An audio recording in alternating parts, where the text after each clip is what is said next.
Great seeing you, sir. All right, you know him as Wilson Fisk. He is the mayor of New York, Mr. Vincent D'Onofrio.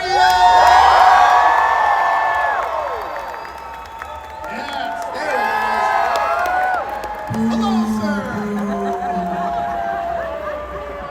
The next person is one of my favorite characters, probably the moral compass of Matt Murdock. Let's bring up Elden Henson.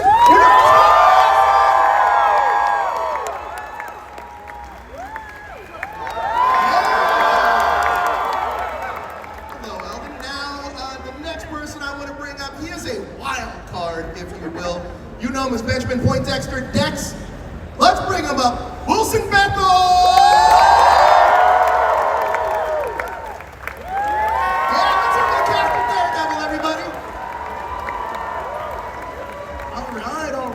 Welcome to LAComicCon. How you guys doing? Fantastic. All right, we are going to be taking fan questions, but before we get into that, I love LAComicCon because you fans turn out. I love seeing the cosplay. I love seeing you guys wear your fandom on your sleeve. So everyone on this panel, what are some fandoms that you're into? They don't necessarily have to be like, you know, like video games or comic books, but what are some fandoms that you enjoy?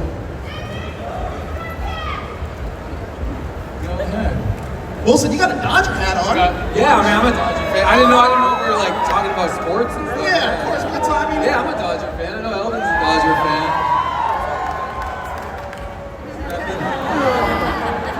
So we got some baseball fandom. Vincent, Charlie, you guys got any fandoms that you're into? Yeah, I'm a big Arsenal fan. It's a football team in the UK. You know Arsenal? Yeah, I'm a big Arsenal fan. I think I'm a Wrexham guy. They're working their way to the top. They're working their way to the top. Vincent, how about you? Got nothing. Got nothing. We're going to come back to you on that. Look, before we start getting into Daredevil, each of you have been in incredible projects that I kind of want to highlight real quick. And I want to start with you, Charlie, because you got to work early on in your career with Matthew Vaughn on Stardust. Can you share, let's hear for Stardust, incredible film, incredible cast. Can you share any early memories working with Matthew and that incredible cast in that film? Yeah, so the first memory that comes to mind is when we were rehearsing.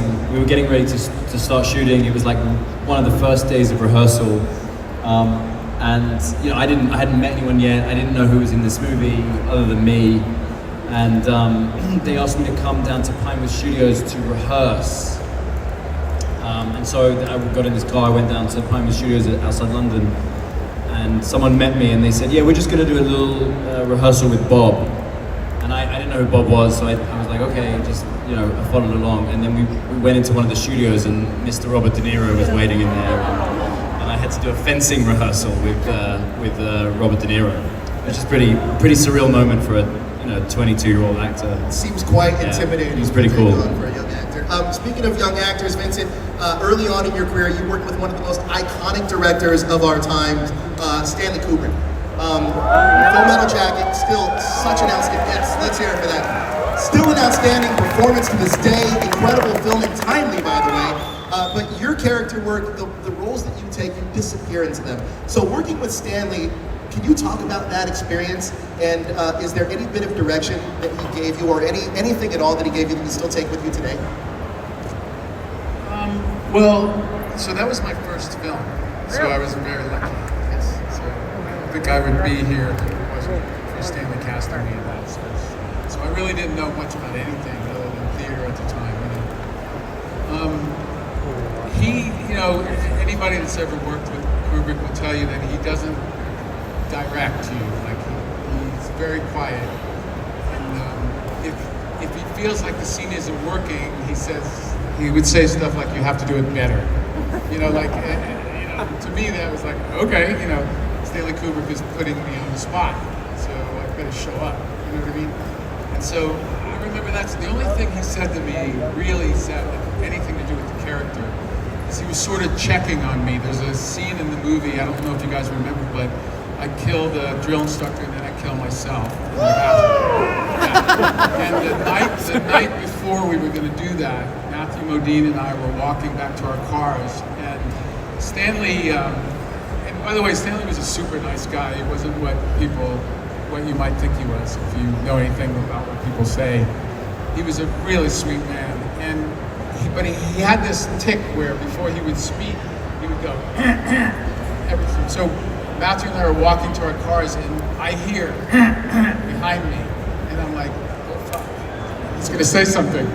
And I turn around, and he goes, do you know what you're gonna do tomorrow? Because we were gonna shoot that scene in the morning. And I said, I think I do, yeah. And he didn't answer me, and he just nodded his head.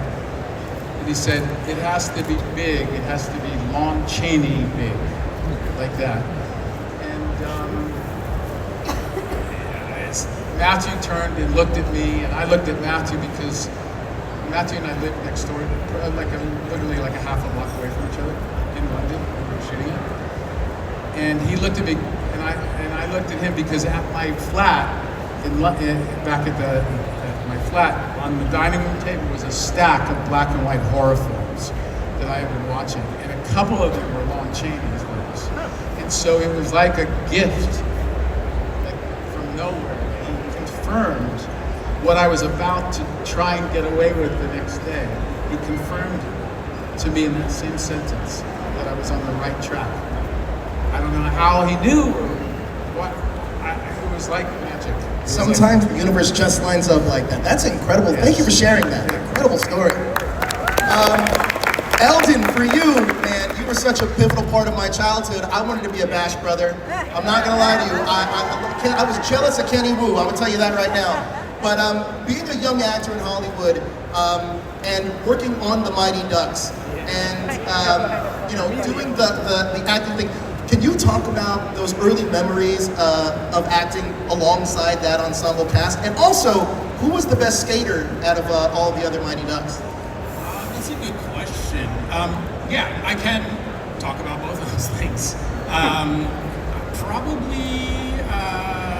my brother probably got the best after like the third movie. He got really good and kept playing hockey for a while.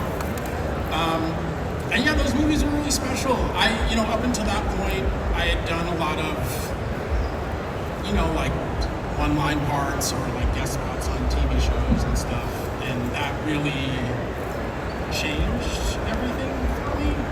And and then also to get to do all three of those movies with my brother was insane. And I don't think I fully appreciated it at the time. When you're a kid, you just kind of like, all right, this is what's happening. Like, this is normal. I guess this is normal. But yeah, and it's funny. To this day, most of what people want is Mighty Duck stuff. Yeah, and I'm like, I don't know. It's just, I don't know, kind of cool that people still care about it a little bit. For me, when I was young, it was Bad News Bears was my, it was like my version of Mighty Ducks. So like, it's just a really special experience, and still keep in touch with a lot of those people. And I really lucked out on that. Listen, we care. We absolutely care about the Mighty Ducks. That, for me, Mighty Ducks 2, D2, is my version of Rocky 4. So I showed my kids the Mighty Ducks for the first time, like 2 or 3 weeks ago. And, it's like, it was my generation, so I'm interested to know, I didn't say that I knew you or anything like that. I just was like, we're going to watch this movie, and we put it on. And they fucking loved it. Incredible. Absolutely loved it. And they don't actually respond to movies as much as TV in general. But that's one of those films they're already like, can we watch this? Can we watch it again? That's awesome. Yeah, it's really cool. I love that. Wilson, for you, I already know what you're gonna say. You? Look, my 8th grade production of Guys and Dolls, yes. People are still talking about it. In certain circles, people come up to me, can I sign Nathan Detroit memorabilia? That was the one-man show, right? Yeah. That's the talk of the I played town. all the parts. Anyway, all right. Honestly, just this past year, you were in an incredible Netflix series, and I don't know if any of you guys have seen it, but it's called Untamed. With Eric Bana, it is a fantastic series. And you play Shane McGuire, who's not terribly far off from Benjamin Poindexter, but he's definitely wired a little bit differently. But the last time I talked to you, there was these Native American symbols that would pop up in the episode with Sam Neill's character, and I asked you, do you know what all that was leading to? And you said, well, I'm having dinner with the showrunner tonight, I'm going to ask him. So I'm going to ask you now, Did you get the answer for me on what those Native American symbol in Untamed mean? No, I think that somehow slipped the conversation. I figured it was going to. No, but honestly, Untamed is a phenomenal show. I highly recommend checking it out. It's airing on Netflix currently. A fantastic show. But guys, you guys want to talk about Daredevil. Do we have any questions? There we are. Okay, where are our microphones at? If we can see. I know we have somebody roaming around. But Throw this one out there. I was down there in the last panel going down there. So any of you guys got questions, we are going to get to them. Raise your hand if you have the mic though, down there. No? All right, guys, I'm taking one for the team. I'm gonna go down there and get some questions. Can you crowd surf in there? Wish me luck. Oh, here we go. They're coming out now. So yeah, we have questions about Daredevil season 2. But before we get into their fan questions, I do have one of my own. The show is called Born Again. That's obviously a famous comic book run that was done, but what does that term Born Again mean for each of your characters in season 1? It's an interesting title for Charlie and I, if I may, because not just anything that has to do with the canon of Daredevil, but for Charlie and I, it was Born Again, the show. And I think for the studio too, and all the producers that were involved, and I think they were really looking to make it Born Again, from the Netflix show. Season 2 on Netflix, the original season 2, was kind of the Born Again story, as close to it's done. We were never trying to do, I don't think they were trying to do the Born Again story. It's a nice kind of like tongue-in-cheek title, because obviously the show had died and was coming back. The show was killed, murdered. One thing that, by the way, we are wearing the same color almost. I just realized. Charlie pointed out backstage. We look beautiful. We do. I was at Fantastic Fest in Austin just this past week, and I ran into Justin Vincent. And something that you guys may not know is he told me how much you guys care about these characters and this show. Like, you guys deeply care about these characters to the point now. I think Daredevil is probably some of the best stuff Marvel has been doing for a while.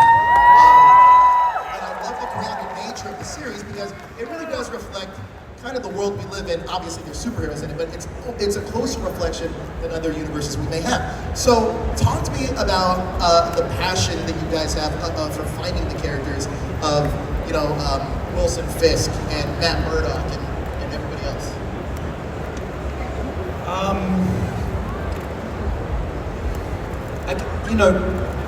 This is by far the longest job that I've ever had. And with any job I've ever done as an actor, I always, throw myself into it as much as I can. I really want to get to know the character. I really want to kind of understand, the tone of the piece, and just deliver as authentic and truthful and fun performance as possible with any character. So when you take that, I guess you'd call that, that's passion for my work. It's commitment, I guess, those kind of things. And when you take that and then you add 10 years to it, every time we come back to do another season, we're just doubling down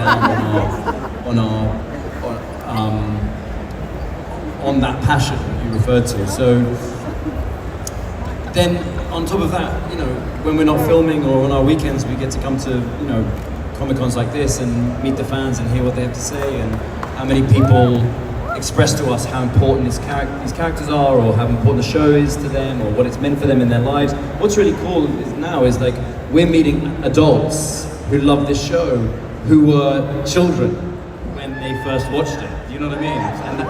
And it really was like impactful for them in a period of their lives when they were growing up and leaving high school and going to college and this kind of stuff. So, and that, that also kind of spurs us on to continue to try and do the best work we can. So, yeah. Also, a lot happened when we were shooting, when we started shooting. Charlie and I, from the very beginning, Charlie and I are friends and we communicate all the time.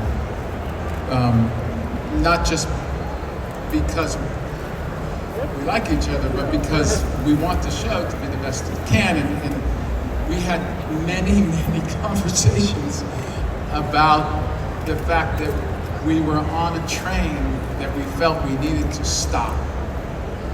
And it was a big decision to make for us to be truthful with the studio and with our bosses and producers.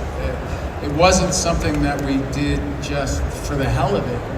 We knew what we were doing. It was a big deal to stop a train that's moving fast, and it's a very expensive train. And so we started, basically our plan was to just give notes. We would talk about it. We were in on each of our own notes. We would share emails and send group emails, and none of it was working. They weren't taking us seriously. And then we finally got the ear of who we needed to get the ear of. And we were so lucky. Unfortunately, it wasn't as lucky for other people, but the actors went on strike. And when that happened, our bosses, the guys who run the studio, were allowed to look at the 6 we had shot. And that's when we started all over again. There's one thing conspicuously missing from the 6 episodes they shot, and that was Elden Henson and Wilson Bethel. True. I mean, you were the glue. Turns out you guys were the glue. Yeah. I mean, it's one of the things. It was one of our first notes, if not our first note. In fact, I remember in this state, we got pitched the show at a table, and we were like, where's the rest of the cast? And from the very first moment of the new show starting to leave the station, we were concerned. Well, the right choice was definitely made. I'm happy that they listened to you guys, because I can't see a world where there would be a different type of Daredevil not bringing back some of these iconic characters. It just doesn't make sense. Look, to this day, I can't believe, first of all, fine, that's great. I appreciate it so much, but I just can't believe that our bosses listen to us. I mean, it's not a normal thing in Hollywood. You know, they're the bosses, it's their job. We're there to service the story, that's our job. That's all we do, is actors service stories. That's what we do. It's not our job to turn around something. And the fact that these guys at Marvel were so cool enough to listen to us and actually take us seriously, I'll never forget that move that they made. It's just fantastic. Wow, that's incredible. Thank you for sharing. Guys, I know you have questions. I know we have microphones floating, so let's throw them out there.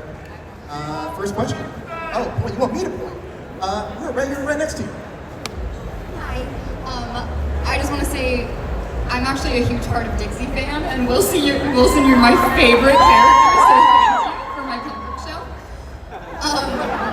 With that, I wanted to ask, was there a project that you guys worked on where you felt like this was a turning point in your career? Like, was there a moment where you're like, oh, this is my big break? That 8th grade production, Guys and Dolls, I knew I was a star.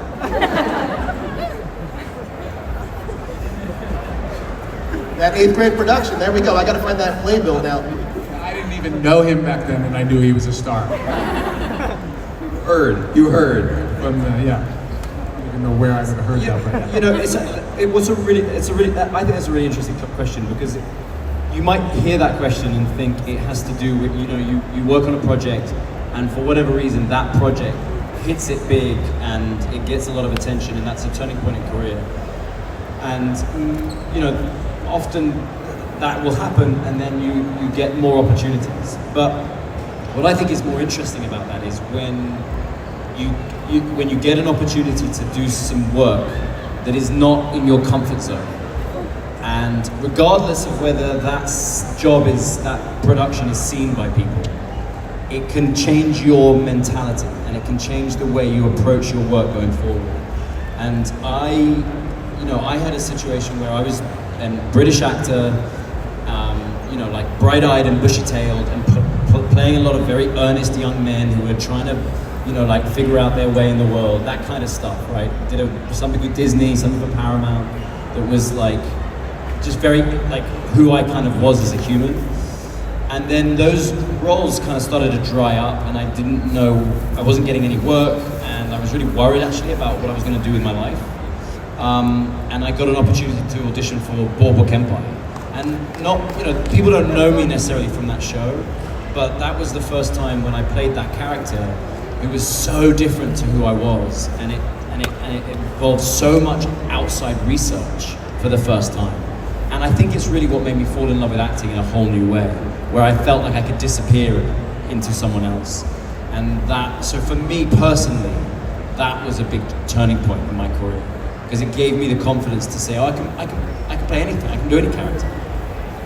Yeah, Charlie is so right. I mean, it's a great question, because there is many different ways to look at the answer to that. I think that for me, I just happened to be in New York when there was an incredible amount of amazing actors working at the time and studying while they were working. And so somehow, some way, I don't even know how it happened, I got in some of those circles and was basically given a helping hand by so many people that started working before me. And they pointed me, pushed me into schools that I would have never gone to learn acting. Like, I wouldn't have known about them. And so, not just one school, but several, where I studied for years and years and traveled doing theater across the country. We used to do classic plays back to back at colleges, so we would skip across the country from college to college and do like Chekhov and Shakespeare in the same day. And early on in my career, I realized that I was gravitating towards not leading man parts. When at that time in my life, I could have been playing leading man parts. And I was getting some of them, but I was never really interested in it. I was always interested in the more character-driven parts. And that's where I sort of connected to acting, with learning from these amazing teachers that were in New York at the time. Some of them most of them are gone now, they've passed away. And some of the actors that were studying under them and watching them fail in front of me, like great actors, and then succeed and fail and succeed and fail. And that put me psychologically in a place where I realized that I had an identity in acting, not just, I was looking for an identity in real life at that age, like as we all are, but I figured out my identity in acting right then, before I ever did a film. And so when I got Full Metal Jacket, by the grace of God, because of Matthew Modine put out a helping hand and said, hey, I'm shooting this thing in England, you should send a tape.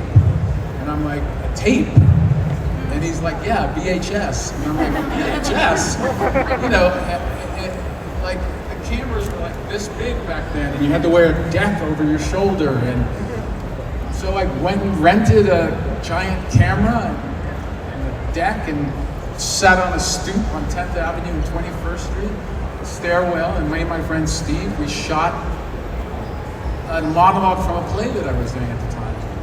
And I sent it to Stanley Kubrick. I did all this because one of my peers told me to do it. And it was the exact kind of part that I knew that I could play. And so I think that pushed me forward and gave me an identity in this world of acting and Hollywood and stuff like that. And I think it was a lot easier for me. It was a big transition from not knowing that to knowing that. And I've never been scared of a part since then. So, yeah, awesome. Nana, for you. I just want to say one thing. That experience that you described, growing up in New York with these older actors and learning your craft, that has been my experience with you on Daredevil. But it has. It truthfully has. Like, you know, I have quote unquote grown up in the industry with you, watching you, working with you. Is that why you've gotten so fucking good? Dude, we were Because season one he was a little shaky, right? Can I get a photo with you? Gotta go to his booth. If he's gonna give me a compliment in front of all you guys, I'm gonna give him We were doing these scenes, of course I'm not going to tell you anything about them in the second season, but they were not easy scenes to pull off. They were very intense, they were violent, and there was a lot of words. It's so fucking cool as well. It's so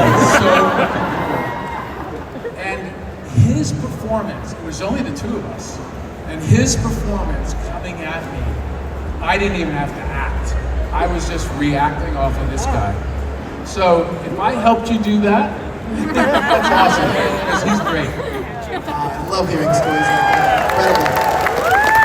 Elden, how about for you? What was the moment for you?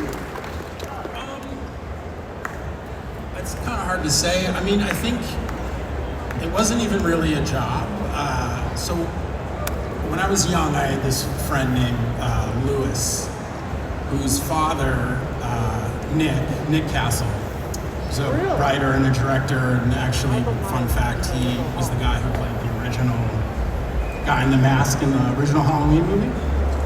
And Lewis was like my best friend. I remember I'd go over there and spend the night all the time. And at night, he would tell Lewis a story. And they had all these characters, and Lewis would just pick characters, and he would make up these long, elaborate stories on the spot. And it was like a moment for me where I was like, whoa, like, this is about storytelling, and it can be anything, right? Like, when I first started acting, it was like because my parents put me into it. Like, I don't remember having like a desire to be an actor, and that moment was like, there's something more to this than just like getting to get out of school, or, you know what I mean? Like, it changed something in me, and like all of a sudden I started like seeking out movies and like different stories, and like I love stories that are like about familiar things set like in an unfamiliar world, you know? And like once I kind of discovered that, like I was just obsessed, you know? It was just like nonstop watching movies, and you know what I mean? Like my Uncle Johnny and his roommate David was like right when HBO first came out, and he would record every single, and he had hundreds and hundreds of movies, and they're all categorized in his own note cards. And I loved going over there because I would just spend all day like watching movie after movie after movie after movie. And, like, yeah, I think it was the first time I started thinking about things from like a storytelling standpoint, as opposed to just like an actor and like what's going on with my character and stuff. Put your hands up. Let's see those, if you guys got questions. Ooh, those mics. There we go. Let's get this dude in the hat right here. Right, yeah, there we go. Hi guys. My question is, other than the characters you guys play in Marvel, for all four of you guys, what is the other character, like any character in the Marvel Cinematic Universe, who would you like to play and why? It's a silly question, but yeah. Like, outside of characters they've already played in. Have to be in the Marvel Universe? Man, Swamp Thing, I've heard, is something that you want to play. That's the one I want to play, but that's, you know, that's the other company. I mean, I'd love to see it. I mean, probably Spider-Man. That looks like a lot of fun. I think I've aged out of that. Charlie, Elden, what do you got? I'd like to give Bullseye a go. We could do like a Freaky Friday Daredevil episode. What are these horns? Elden, you got a Marvel character that besides Foggy you'd like to play? I don't know. I really like the Guardians of the Galaxy. Guardians of the Galaxy. Love it. Vincent, I actually want to ask you about this Swamp Thing thing, because I also grew up a big Swamp Thing fan. I think Alan Moore's run was iconic, absolutely amazing. What is it about that character that you want to sink your teeth into? I've always been attracted to people that are broken, and he's like broken. He's not only heartbroken, but his whole life broken to a million pieces. And he's like, you know, it's like the Hunchback of Notre Dame. It's like, you know, he's not attractive. He lives in a swamp. It's tough, you know. And he's in love, and that's that's an incredible thing. So the idea, and also the narration, if you remember all the words, he was so emotional, at times so touching. I couldn't believe it when I mean, by the time the run of Swamp Thing that I read I was in my late 20s or 30s or something like that. But I think it's just his emotional life. I think is what's attracted me. I'm never going to get the chance to play it. I wouldn't But say just never. The problem is that Vincent never got cast as Swamp Thing. Vincent being Vincent, 6 months before shooting was supposed to start, he would lodge himself in a swamp somewhere. And when the first cameras were gonna roll, the production would be like, we gotta find Vincent now. He's fucking buried in a swamp. So he comes up from the swamp. Honestly, I think I know, Vincent, if you're in there, we lost funding, buddy. We'll need you to come home now. All right, let's take another question. We have one over here. Purple man. Purple man. The guy with the there we go. Sorry, guys. Hey. Hi, good afternoon. So this is kind of a two-parter, but would you prefer to see Matt Murdock or Frank Castle in the real world doing their justice, their form of justice? Okay, so the The question last was, half of your sentence I didn't. would you rather see Matt Murdock or Frank Castle doing their type of justice in the real world? Is that correct? Correct. And that was the question. Yeah. That's a rough one. I think they're probably children in the audience. I don't think in real life that form of justice should be engaged upon in any way, shape or form. It is strictly a fictionalized, over-the-top version. Yes. I think, Believe me, if you were the Matt Murdock's form of justice, through the judicial branch of government should be. I mean, there's sometimes on our set, if you were on our set with us and you looked around, you would not want to be living in that world. It's nasty and violent and hardcore, and it's just, entertainment. Thank you. We have another question. Let's go back here. There you go. Put your hand up if you had a question. There you go. Hello, my name is Andrew. Daredevil is known for some amazing fight scenes. The camera work. Close your mouth. Oh, thank you. Is known for some amazing fight scenes. The choreography is spectacular. I just want to know, what goes through your guys' minds trying to do that dance, but also with the camera. Also, Elden, I know you're coming back. The first part of that is the fight choreography, working with the fight choreography and with the camera. The second part of that's for Elden. I'm pretty sure you heard what the question was. When is Elden coming back? He's not. Elden Nelson Born Again, season 2. I hate to be the bearer of that. It's just not happening. Break our hearts, man. Well, I'm hoping. That's an awesome question, and actually we don't talk about this much. It is so what the stunt team come up with, and what they come up with in terms of how so you design a fight, but when you're designing a fight, you're designing it not just like this, like punch, kick, headbutt. It's also you're designing how to tell that story with the camera, and there is some stuff that we do which is so technical, and it almost, part of the identity of our show is as much of the stunts as we can do is practical. So it's not CGI. It is, we are doing that stuff. And sometimes it's us, sometimes it's a stunt double. I actually shot Elden. This is true. But we did a shot where this is just one example. Yeah, it's in the past. We did a shot where, I'm being held up against the wall, and there's bad guys on both my arms, right? But they want to start on my face, and then they want to bring the camera around to see the next guy coming, right? But the guy who's holding this arm can't be there. So this is just a minor example, but it's the kind of thing we're doing day in, day out. So that guy is waiting behind camera. They start the shot. I've got my arm like this. The camera moves, and right as it moves, this guy has to get his hand in there so that it looks like he was holding me the whole time. And that's a really good example of like having to try and tell the scene, to tell the story of the action, but working with the camera to tell it in the most interesting way. Well, and it's really fun.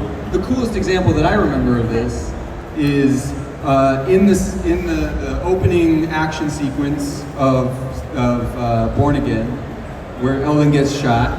And I don't even know if I don't even think it made it into the final cut of the episode, but there was a shot where Charlie was swinging in, right, to save the day.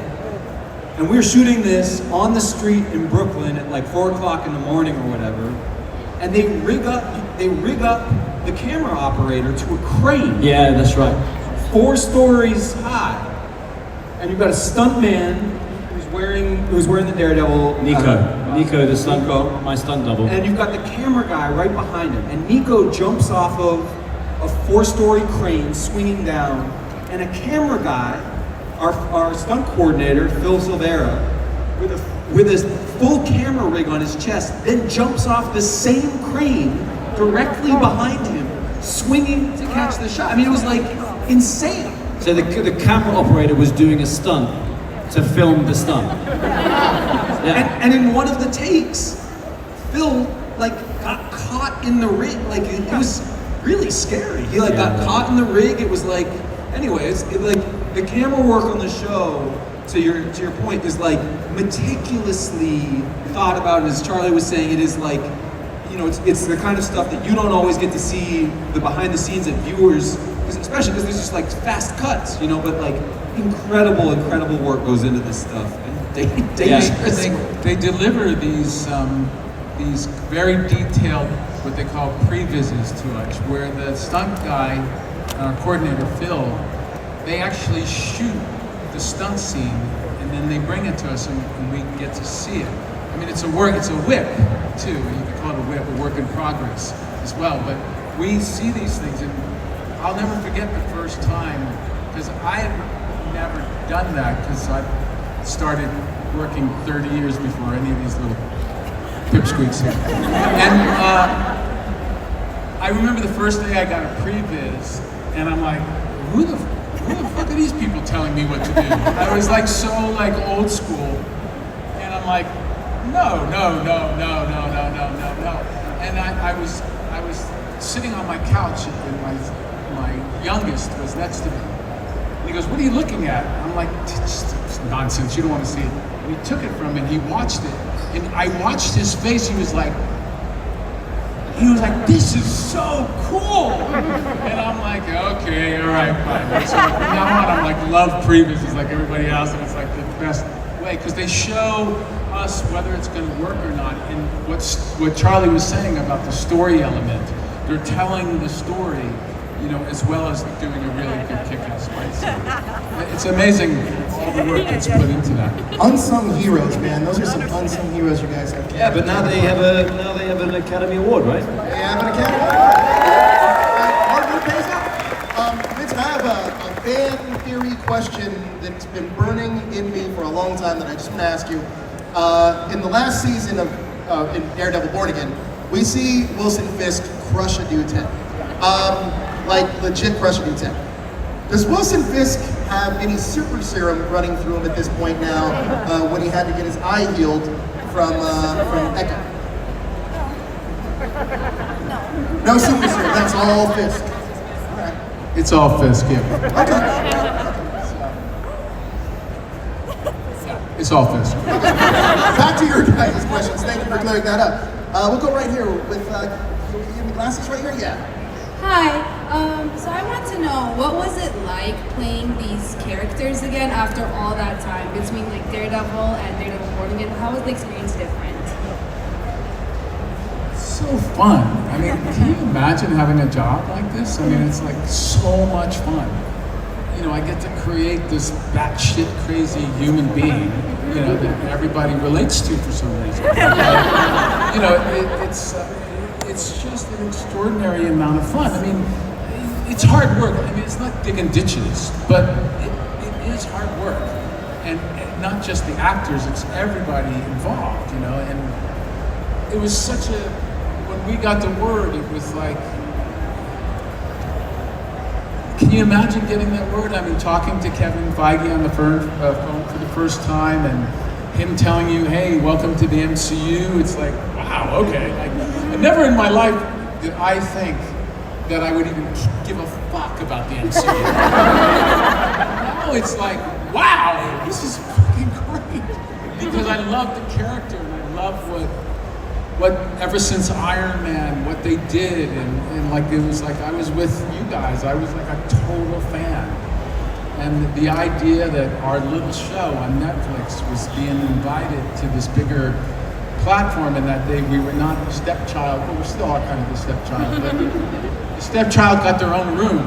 You know, and it's, I just can't say anything more than it's so much fun. It's also worth noting that, like, this show truly has one of the greatest casts, one of the best groups of people you could possibly. So part of the joy of getting that call is just being like, oh shit, I get to go back to summer camp, you know?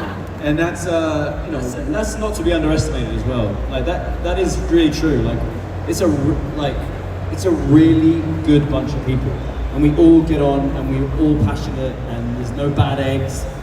I mean, maybe Wilson a little bit sometimes, but I get cranky. But I tell you what's really fun about what you just asked. I didn't grow up reading comics.